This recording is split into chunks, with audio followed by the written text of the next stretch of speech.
Avant de plonger dans cette histoire incroyable, pensez à vous abonner à la chaîne et à activer la cloche. Ici, chaque récit a quelque chose à dire, et vous ne voudrez pas en manquer un seul. Ils l'ont harcelée, sans savoir qu'elle était experte en arts martiaux. New York. La ville ne dormait jamais, et ses rues bourdonnaient d'une énergie presque palpable. Les gratte-ciel reflétaient la lumière du matin, tandis que le trafic et les klaxons formaient une symphonie urbaine ininterrompue.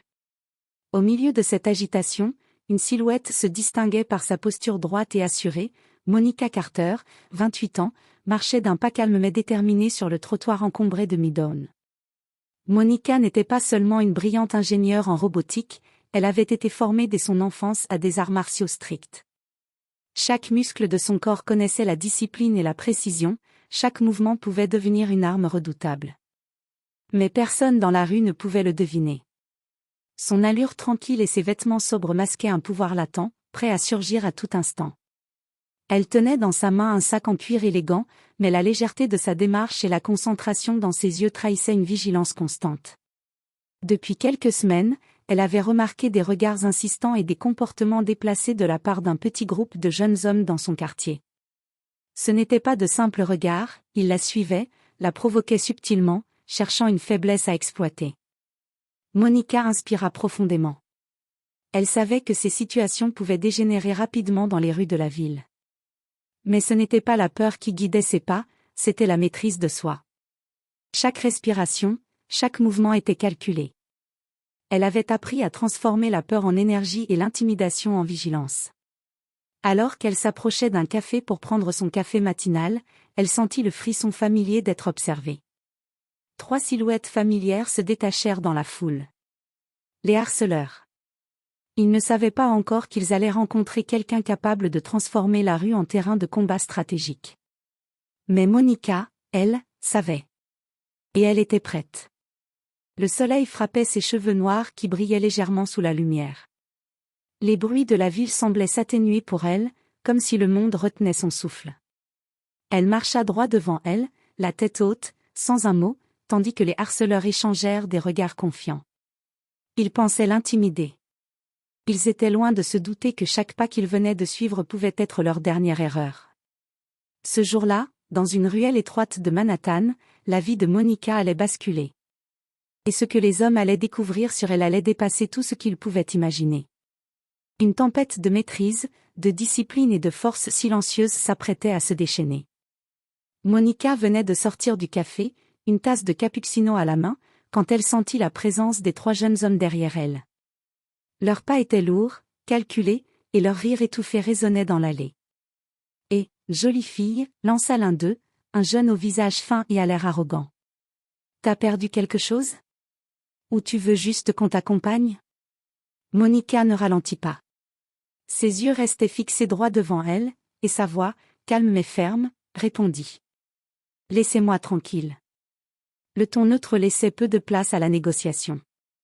Mais les hommes prirent sa réponse comme un défi. Ils se rapprochèrent, ricanant, pensant qu'une seule femme ne pouvait rien contre eux. « Oh, elle parle », dit le deuxième, un grand gaillard avec un blouson noir. « On va voir si elle sait se défendre. » Ils lui barrèrent le chemin dans une ruelle étroite, l'obligeant à reculer. Mais Monica n'était pas intimidée. Elle posa sa tasse sur un rebord et inspira profondément. Chaque muscle de son corps était prêt, chaque mouvement contrôlé. Sa formation en arts martiaux avait rendu ses réflexes presque surhumains. Le premier tenta de lui saisir le bras. Monica esquiva avec une fluidité surprenante, utilisant son poignet pour faire basculer le jeune homme en avant, le faisant tomber au sol avec un bruit sourd. Le deuxième l'attaqua ensuite avec une barre de métal qu'il avait récupérée d'un chantier à proximité. Monica esquiva encore, se baissant et pivotant avec grâce, et fit un mouvement de judo qui projeta son adversaire contre le mur. Le choc résonna dans la ruelle. Le troisième, choqué par la rapidité de ses mouvements, recula. Mais Monica n'avait pas fini. Avec une série de coups rapides et précis, elle neutralisa ses adversaires un à un, utilisant leur propre force contre eux. Les hommes étaient incapables de se relever. La surprise et la douleur se lisaient sur leurs visages. Une passante, témoin de la scène, s'empressa de composer le numéro de la police. Bientôt, les sirènes résonnèrent, et les 3 jeunes hommes furent embarqués. Monica, elle, ramassa sa tasse tombée et reprit sa route comme si rien ne s'était passé, laissant derrière elle un mélange de peur et d'admiration. Alors qu'elle s'éloignait, elle murmura pour elle-même. Jamais sous-estimer une femme. Jamais. Dans cette ville où chacun se croyait supérieur, Monica venait de prouver que la maîtrise de soi et la discipline pouvaient transformer une seule personne en force invincible. Et elle savait que ce n'était que le début. Le lendemain matin, Monica se réveilla avec une sensation étrange, la ville semblait plus lourde, plus hostile. Elle savait que les 3 jeunes hommes de la ruelle ne seraient pas seuls cette fois. Dans son téléphone, plusieurs messages anonymes attendaient, remplis de menaces et de moqueries. Tu ne devrais pas te croire invincible. On reviendra te chercher. Tu vas regretter d'avoir joué à la dure. Monica resta calme. Elle avait anticipé ce genre de réaction. La peur, elle l'avait transformée en discipline. Chaque geste, chaque respiration faisait partie d'un plan silencieux. Elle sortit de son appartement, cette fois prête pour un affrontement plus grand. Son sac contenait maintenant un petit kit d'autodéfense, spray au poivre, mini bâton télescopique, et un sifflet puissant pour alerter les passants. Mais surtout, elle savait que la véritable force venait de sa maîtrise physique et mentale. Alors qu'elle traversait un parc pour rejoindre le métro, elle sentit les regards insistants de plusieurs hommes qui semblaient l'observer depuis les bancs et les allées. Monica analysa la situation, ils étaient au moins 6 cette fois, plus grands, plus nombreux, et visiblement coordonnés. Une erreur et la situation pourrait devenir dangereuse. L'un des hommes, un type costaud avec un tatouage sur le bras, s'avança. « Alors, c'est toi, la fameuse Monica ?» dit-il avec un sourire moqueur. « Oui. Et vous devriez partir avant que ça tourne mal ?» répondit Monica, sa voix calme mais glaciale. Ils éclatèrent de rire et s'avancèrent en cercle, pensant l'intimider par leur nombre. Mais Monica ne bougea pas. Ses yeux balayaient chaque position, chaque possible attaque. Elle savait exactement comment réagir à chacun. Le premier homme fit un geste brusque pour la saisir, mais Monica esquiva et le fit trébucher sur un banc, utilisant sa propre force contre lui. Le deuxième tenta de l'attaquer avec un bâton trouvé par terre, mais elle le désarma en un mouvement fluide, le faisant tomber à terre. Rapidement, elle se mit à se déplacer avec précision, utilisant la distance et l'environnement à son avantage, poteaux, bancs, et même des feuilles de sol humides pour déséquilibrer ses adversaires. Chaque coup était calculé, chaque esquive mesurée. Les hommes, de plus en plus désorientés, commençaient à paniquer. Soudain, un cri retentit, une passante filmait toute la scène avec son téléphone. Quelques secondes plus tard, la vidéo se propagea sur les réseaux sociaux. Les spectateurs découvrirent l'incroyable maîtrise de Monica, non seulement elle était capable de se défendre, mais elle pouvait neutraliser plusieurs hommes sans perdre son calme. Les harceleurs, humiliés et furieux, battirent en retraite. Monica, immobile au milieu du parc, les regarda partir. Son cœur battait calmement. La peur avait disparu, remplacée par une satisfaction silencieuse, elle venait de leur prouver que la force et la discipline dépassaient de loin l'intimidation brute. Alors qu'elle reprenait son chemin, elle pensa. Ils ne savent pas à qui ils ont affaire, et ce n'est que le début. Les jours suivants, Monica sentit une tension croissante dans l'air. Les harceleurs ne s'étaient pas contentés de fuir, ils préparaient une vengeance. Une rumeur dans le quartier lui parvint, ils avaient réuni un groupe plus nombreux et avaient trouvé un entrepôt abandonné en périphérie de la ville comme lieu pour la piéger. Monica, loin d'être surprise, se préparait. Elle savait que ce serait son plus grand défi. Chaque pas, chaque mouvement, chaque décision serait cruciale. Elle avait étudié la disposition de l'entrepôt, repéré les issues de secours, les zones de couverture, et même les objets qu'elle pourrait utiliser à son avantage. Lorsque le soir tomba, elle s'y rendit seule. L'entrepôt était vaste et sombre, ses murs métalliques résonnant à chaque bruit. Une odeur de poussière et de rouille emplissait l'air. Les harceleurs étaient déjà là, armés de barres métalliques et de chaînes, leurs yeux brillants d'arrogance et de colère. « Alors, tu oses venir seule » ricana le leader. « Cette fois, on ne te laissera pas t'en sortir. » Monica répondit calmement, sa voix douce mais percutante.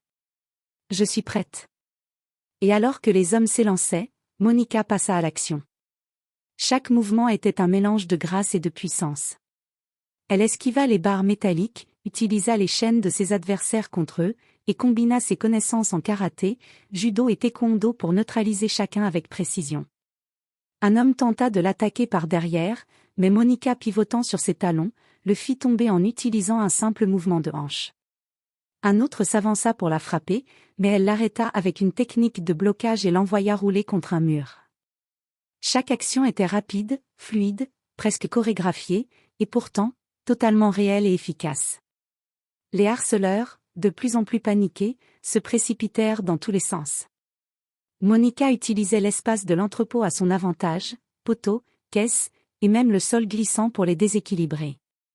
À chaque attaque, elle réduisait leur nombre et leur morale, jusqu'à ce qu'il ne reste plus que le leader, haletant et furieux. Il se précipita sur elle une dernière fois, mais Monica, calme et concentrée, utilisa une projection de judo parfaitement exécutée. L'homme s'écrasa au sol, incapable de bouger. Le silence tomba sur l'entrepôt. Monica, debout, immobile, observait les harceleurs vaincus autour d'elle. Son souffle était régulier, son regard froid mais maître de la situation. Elle n'avait pas utilisé la violence pour l'orgueil, elle l'avait utilisée pour protéger sa dignité et sa vie. Avant de partir, Monica murmura. Souvenez-vous de ceci, jamais sous-estimer quelqu'un qui se connaît lui-même. Et tandis que la nuit engloutissait l'entrepôt, elle sortit dans la rue vide, ses pas résonnant comme un rappel. La vraie force n'était pas dans le nombre ni dans la brutalité, mais dans la discipline, la stratégie et la maîtrise de soi.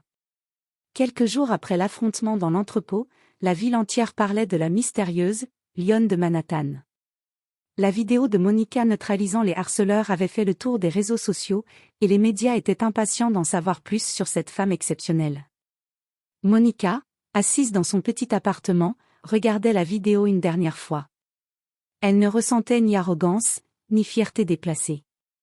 Elle savait que ce qu'elle avait fait allait au-delà d'elle-même, c'était un exemple de courage, de maîtrise et de dignité. Un producteur téléphonique la contacta le lendemain. Monica, nous voulons vous rencontrer.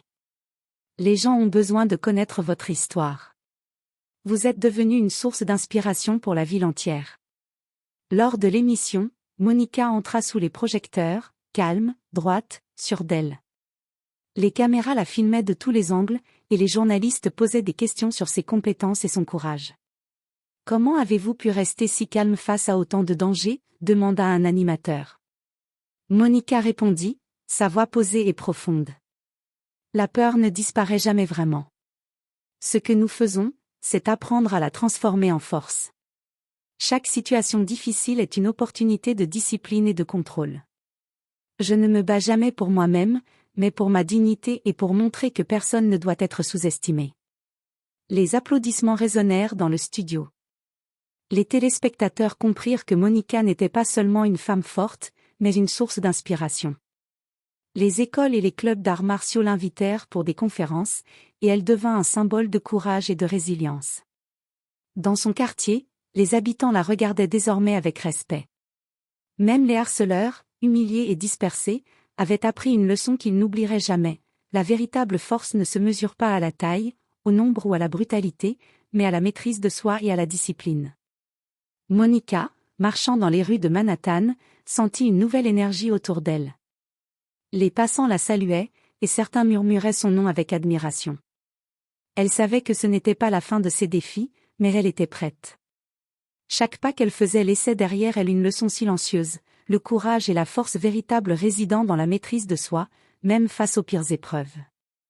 Et dans la lumière des gratte-ciel, Monica Carter continua son chemin, invincible mais humble, symbole vivant que le pouvoir et le respect ne s'imposent pas, ils se méritent.